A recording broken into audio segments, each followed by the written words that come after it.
भक्तजनों, आपका हमारे चैनल दैविक मंत्र पर हार्दिक स्वागत है। भक्तजनों, भगवान श्री गणेश को हमारे हिंदू धर्म में सुखकर्ता व दुखहर्ता के नाम से पुकारा जाता है। वे सर्व पूजित और सर्वप्रथम पूजे जाने वाले एकमात्र देवता है। वे बुद्धि व सौभाग्य के लिए संपूर्ण ब्रह्मांड में जाने जाते हैं। ऐसी मान्यता है कि जो भी व्यक्ति इनकी पूजा उपासना करते हैं, उन्हें मनोवांछित फल की प्राप्ति होती है।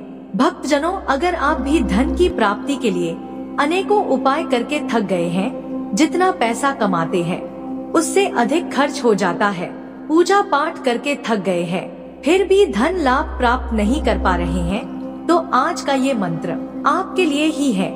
आपको कहीं जाने की जरूरत नहीं है, कोई दूसरा उपाय करने की भी जरूरत नहीं है। आपको नियमित इस मंत्र को पूजा उपासना के बाद मात्र 108 बार सुनना है। जब आप इस मंत्र का श्रवण करेंगे तो आपको तुरंत या कुछ समय बाद ही कोई ना कोई खुशखबरी अवश्य मिलेगी। भक्तजनों, आप इसे अपने मोबाइल फोन पर भी सुन सकते हैं। तो चलिए भक्तजनों, भगवान श्री गणेश का ध्यान करते हुए इस धन वर्षा मंत्र को सुनना शुरू करते हैं। अगर आपको हमारा ये वीडियो पसंद आए तो वीडियो को लाइक, शेयर और चैनल को सब्सक्राइब करना बिल्कुल भी ना भूलें। साथ ही कमेंट बॉक्स में जय श्री गणेश लिखकर भगवान श्री गणेश का आशीर्वाद प्राप्त करें। ओम गजाननाय विद्महे वक्रतुंडाय धीमहि तन्नो दन्ति प्रचोदयात्। ओम गजाननाय विद्महे वक्रतुंडाय धीमहि तन्नो दन्ति प्रचोदयात्।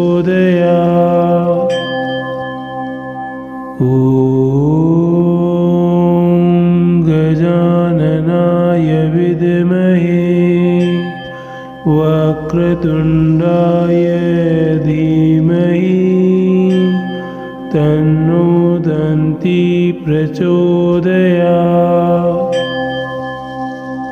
ओम गजाननाय विद्महे वक्रतुंडाय धीमहि तन्नो दन्ति प्रचोदयात्। ओम गजाननाय विद्महे वक्रतुंडाय धीमहि तन्नो दन्ति प्रचोदयात्। ओम गजाननाय विद्महे वक्रतुंडाय धीमहि तन्नो दन्ति प्रचोदयात्। ओम गजाननाय विद्महे वक्रतुंडाय धीमहि तन्नो दन्ति प्रचोदयात्। ओम गजाननाय विद्महे वक्रतुंडाय धीमहि तन्नो दन्ति प्रचोदयात्। ओम गजाननाय विद्महे वक्रतुंडाय धीमहि तन्नो दन्ति प्रचोदयात्। ओम गजाननाय विद्महे वक्रतुंडाय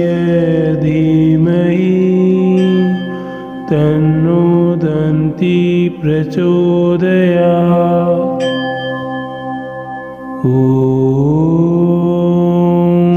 गजाननाय विद्महे वक्रतुण्डाय धीमहि तन्नो दन्ति प्रचोदयात्। ॐ गजाननाय विद्महे वक्रतुण्डाय धीमहि तन्नो दन्ति प्रचोदयात्। ॐ गजाननाय विद्महे वक्रतुण्डाय धीमहि तन्नो दन्ति प्रचोदयात्। ॐ गजाननाय विद्महे वक्रतुण्डाय धीमहि तन्नो दन्ति प्रचोदयात्। ॐ गजाननाय विद्महे वक्रतुण्डाय धीमहि तन्नो दन्ति प्रचोदयात्। ॐ गजाननाय विद्महे वक्रतुण्डाय धीमहि तन्नो दन्ति प्रचोदयात्। ॐ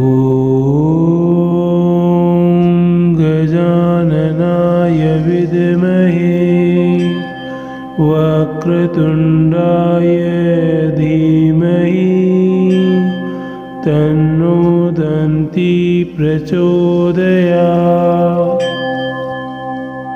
ॐ गजाननाय विद्महे वक्रतुण्डाय धीमहि तन्नो दन्ति प्रचोदयात्। ॐ गजाननाय विद्महे वक्रतुण्डाय धीमहि तन्नो दन्ति प्रचोदयात्। ॐ गजाननाय विद्महे वक्रतुण्डाय धीमहि तन्नो दन्ति प्रचोदयात्। ॐ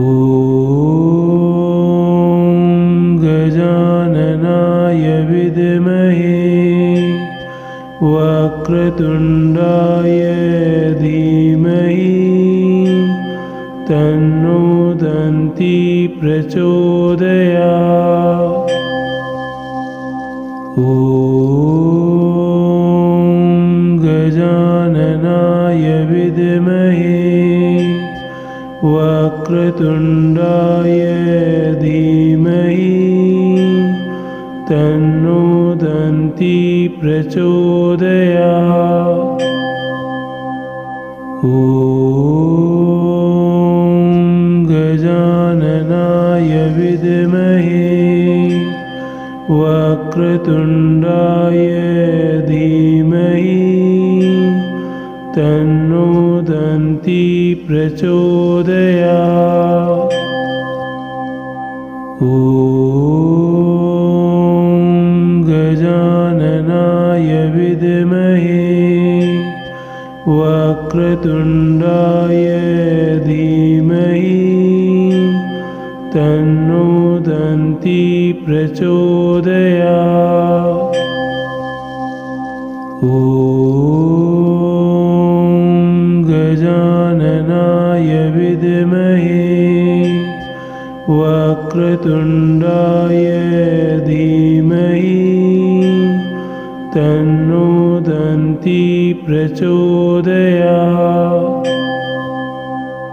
ॐ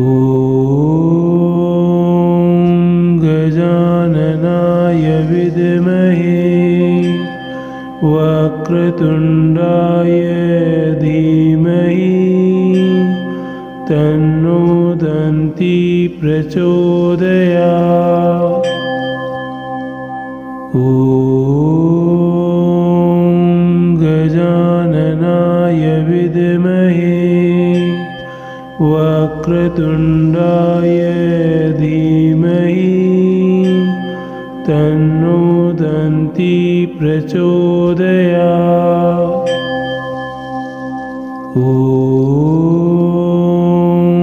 गजाननाय विद्महे वक्रतुण्डाय धीमहि तन्नो दन्ती प्रचोदयात्।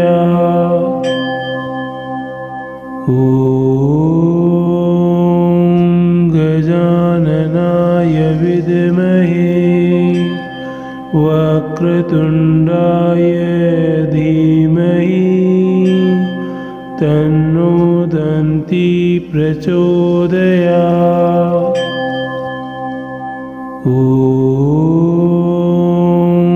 गजाननाय विद्महे वक्रतुण्डाय धीमहि तन्नो दन्ती प्रचोदयात्। ॐ गजाननाय विद्महे वक्रतुण्डाय धीमहि तन्नो दन्ती प्रचोदयात्। ॐ गजाननाय विद्महे वक्रतुण्डाय धीमहि तन्नो दन्ती प्रचोदयात्। ॐ गजाननाय विद्महे वक्रतुण्डाय धीमहि तन्नो दन्ती प्रचोदयात्।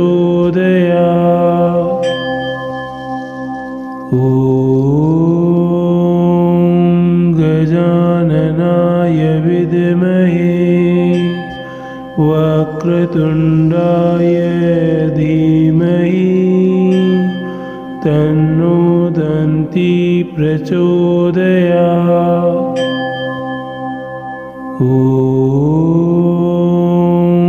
गजाननाय विद्महे वक्रतुण्डाय धीमहि तन्नो दन्ती प्रचोदयात्।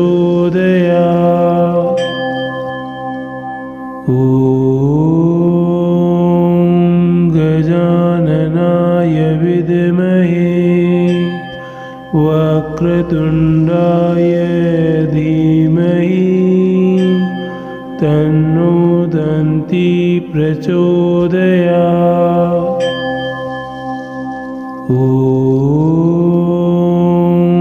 गजाननाय विद्महे वक्रतुण्डाय धीमहि तन्नो दन्ती प्रचोदयात्।